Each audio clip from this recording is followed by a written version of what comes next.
मनोज जरांगे पाटील परभणीच्या कातनेश्वर येथे आलेले आहे। आपण त्यांच्याशी बातचीत करूया। पाटील, 25 तारखेला पुन्हा आवाहन करताय तुम्ही, कसं आंदोलनाचं स्वरूप असणार आहे अंतरवेलीचं?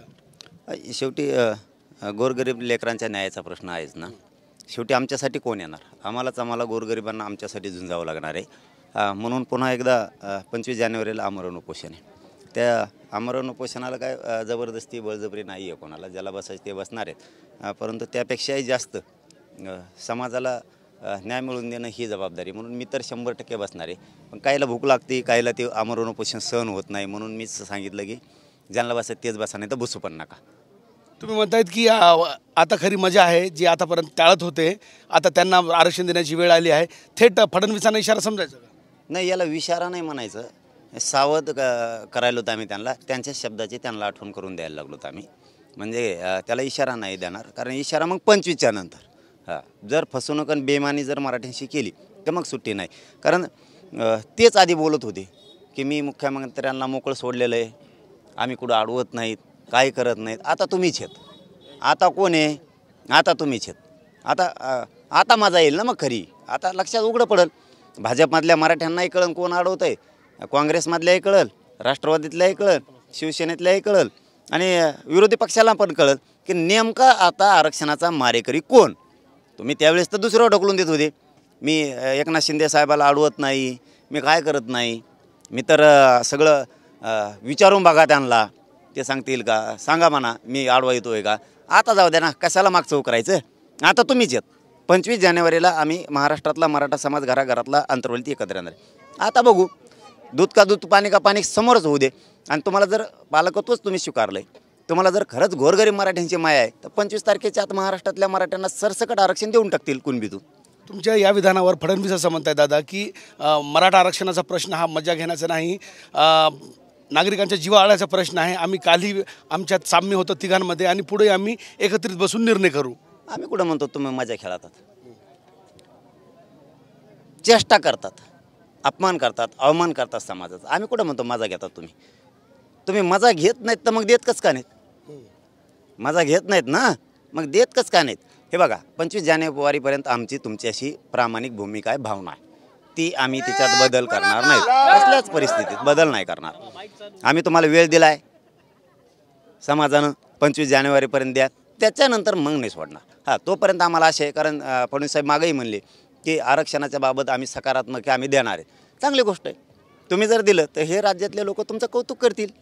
आणखीन काय शब्द देऊ आता, कौतुक करतील। पण हेच कौतुक करणारे वाटत असन बहुमतानं आले, नामके झाले, सत्यापुढे शानपण चलत नाही, मराठ्यापुढे शानपण चलत नसतं, लय फजिती होईल ना। 25 जानेवारी तुम्हाला वाटत असं ना आम्ही आमके धन तुम्ही सरकार फारकार मराठ्यांचं पुढं काही नाही, आणि 25 जानेवारीला मराठे तुम्हाला सिद्ध करून देतील, फिरून सुद्धा देणार नाहीत। आणि मराठ्यांनाही सांगतो, तुम्ही ज्याला मतदान केलं आहे ना, त्याला आता पुढं घालायचं, निवडून आलेला असून पडलेला चल बाहेर होय म्हणायची, तर आमच्या लेकराचा प्रश्न आहे आयुष्याचा, तो आहे लेकराचा कडील लागला, तू निवडून आला, कोणी पडला, आम्हाला काही देणे की नाही, कोणी पडला काय निवडून आला का। आम्ही तर लोकांनी केलं ना, मराठ्यांशिवाय सत्ता येऊ शकत नाही।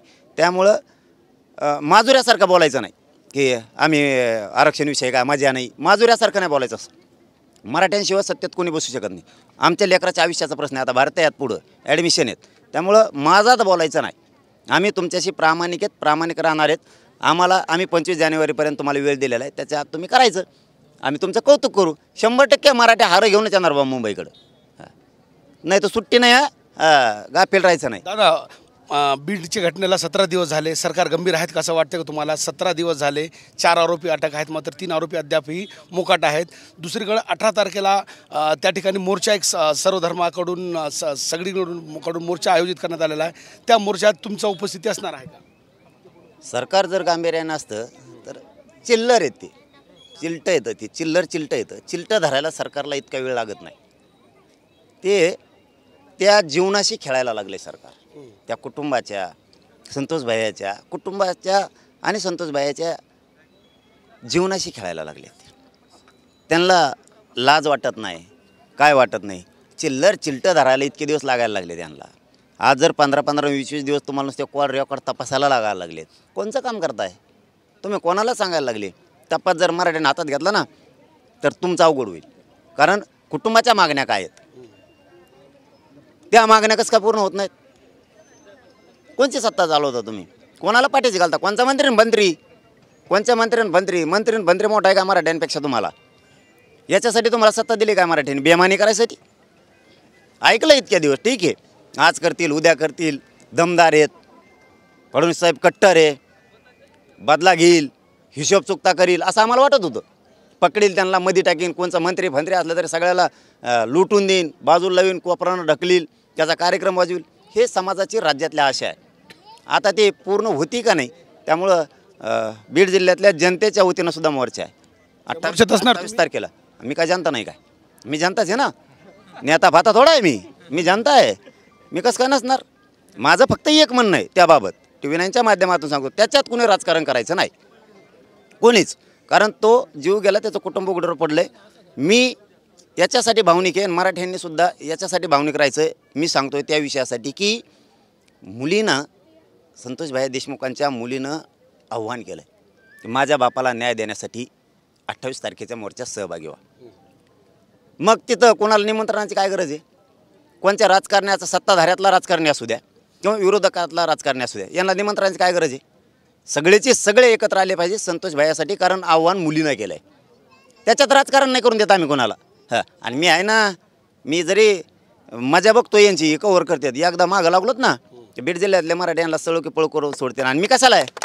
मी आहे ना, मॅटर दबू देत नाही. कोणाचा बाप येऊन मंत्री असू नये, तर 50 असू दे, न्यायच घेणार, सुट्टी देणार नाही. तपास का हातात आम्ही घेतला, फडणवीस साहेबांना टेन्शन येईल.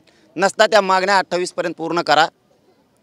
कुटुंबाच्या तुमच्यासाठी ते चिल्लर विषय आहेत. काय रे चिलटे चालटे माकडं कुठं लपून बसले असते, ते मराठ्याला दिसावं कुठं, आम्ही बराबर धरून देतो पोलिसाला बरं का. संजय शिरसाट म्हणतायत दादा की मनोज जरांगे पाटील जर बीडला जात असतील तर त्यांनी जावं, मानवतेचा दृष्टिकोन ठेवून, मात्र राजकारण कोणी याचं करू नये. संजय शिरसाट राजकारण करतो का? लागल्या गोकळ्या फुटायला शिरसाट साहेबाला राजकारण म्हणते का? आमचा जीव गेला, राजकारण लागले का टोकरायला? विसरले का? भरले पोट पुसले का ढोंगाला हात?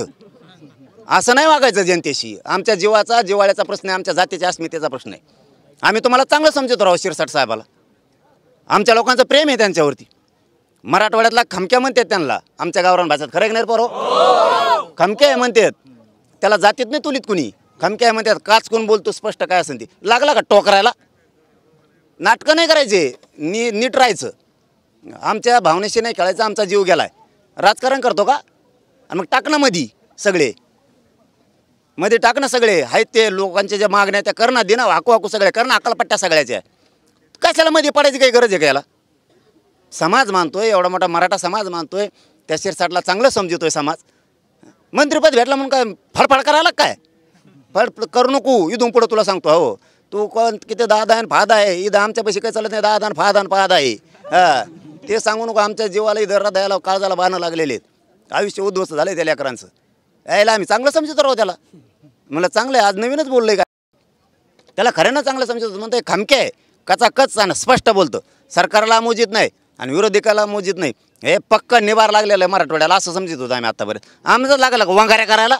आम्ही वंगाऱ्या करायला लागल्यावर तुला पळता भूई कमी होऊन बाळा, मापात्र आहे. परभणीला जाणार दादा तुम्ही आज? परभणीची जी घटना ऐकली तुम्ही, सोमनाथ सूर्यवंशीच्या कुटुंबियांना तुम्ही भेट देणार, विजय बाकुडांच्या घरी तुम्ही भेट देणार, जाणार. एक आरोपीला, एक पोलीस अधिकाऱ्यांना अद्याप निलंबित करण्यात आलेला आहे. सरकार संवेदनशील आहे का परभणीच्या? नाटकं करते तू हे, याला निलंबित करण त्याला निलंबित कर, कचाकच मध्ये टाकून द्यायचे सगळे, काय ठेवायचे, त्या कुटुंबाला न्याय द्यायचा. यांना तपासालाच वेळ लागतो. काय तपासित आहे काय नाही माहीतच नाही काय तपासित. पुन्हा एकदा सांगतो, न्याय तर आम्ही घेणार आहेत. मस्साजोगचा असो, परभणीचा पण असो, जनता म्हणून आम्ही 100% लढणार आहेत. शेवटी लेकरू हे लेकरू असतं, कोणाचं असलं तरी आम्ही सगळे लढणार आहेत. फक्त राज्यकर्त्यांना सांगतो आणि शिरसाटांना सुद्धा सांगतो की तुम्ही तोंड सांभाळून बोलत जा. लोकांच्या अस्मितेचा प्रश्न असतो. उगाच समाज विरोधात घालू नका. मानतोय तुम्हाला, म्हणजे तुम्हाला एक गोडीत आणि चांगला मित्रपणाचा सल्ला सांगतो. इथून पुढच्या काळात तरी भावनिक मुद्द्यात लोकांना डोची जाऊ नका. मानणारा वर्ग आपलं भागलं म्हणून समजायचं नाही. कारण मी तुमच्या विरोधात कधी बोलत नाही, सरकारच्या विरोधात बोलत नाही. याचा अर्थ तुम्हाला भेद नाही. वाटा गेला की मी सोडणार नाही. मी गप याच्यासाठी 25 जानेवारीपर्यंत देतीन, आरक्षण देते, आमकं करते तमकं करते. त्याच्यामुळे उगाच सत्ता आली काय आलं म्हणून लय वळवळ नाही करायची. प्रामाणिक राहायचं. नसताना नावेला जाणं मग आम्हाला तुमचं बी रेकॉर्ड हातात घ्यावा लागेल. कॅमेरा पर्सन अमित आडेसह नझीर खान, TV9 मराठी, कात्नेश्वर, परभणी.